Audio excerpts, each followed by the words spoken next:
May sinapormal na ang partnership ng LausAuto Group at Omoda Jaecoo Motor Philippines kasunod ng kanilang paglagda ng Memorandum of Agreement o MOA nitong Lunes, March 23. Pinangunahan ni Paul A. Laus, presidente ng Laus Group of Companies o LGC, at Lisette Laus Velasco, chairman at CEO, ang pagpirma ng kasunduan. Dumalo rin sa signing ang kanilang mga kapatid na sina Dior, Carissa at Adrian Levy Laus, na ang presensya ay nagpapakita ng matibay na pagkakaisa at suporta sa pagpapalawak ng kanilang automotive ventures. Sa panig naman ng Omoda Jaecoo, present sina President Chunho at Country Director na si Mark Zhang upang pagtibayin ang kolaborasyon. Ayon kay Zhang, nakikita nila ang Laos Group bilang isang matibay na katuwang para sa long-term expansion nila sa bansa. That's very simple too, because we are looking for the partnership with a big group.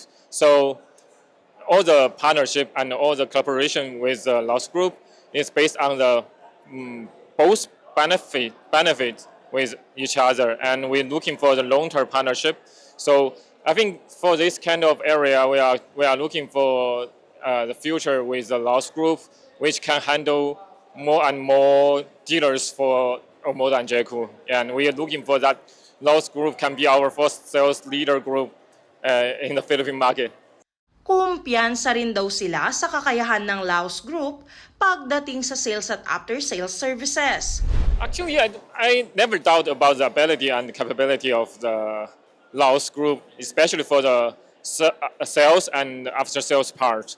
As you can see, that the whole facility is so big, and this is just like a playground, something like that. So as you can see, it's a automotive market here.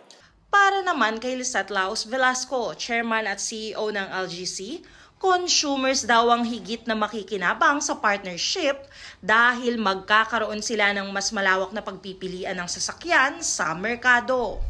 Ang panalo dito actually ang consumer, because the consumer now has so many choices. With what is happening around the globe, syempre at least meron tayong may offer sa lahat, no? That's why nga ang tagline ng Laos Group, we have the right car for you. So regardless kung ano hinahanap mo, you're looking for high-end, mid-range, something more affordable, we make sure that we have it in our portfolio.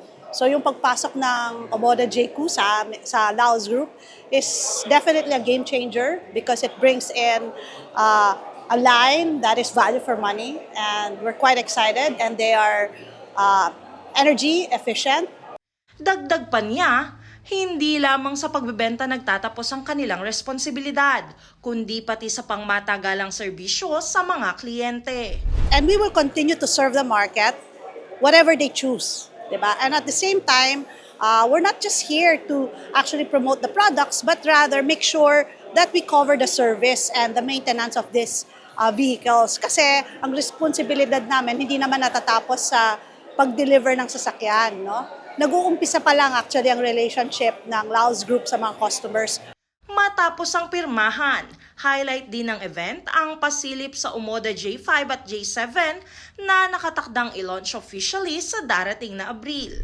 The Jaecoo J5 HEV will use the turbocharged engine, which is 1.5-liter turbocharged engine, can produce like around 200 horsepower, and combined with our SHS super hybrid system, which can make the J5 accelerate from 0 to 100 kilometers per hour just in 7.9 seconds.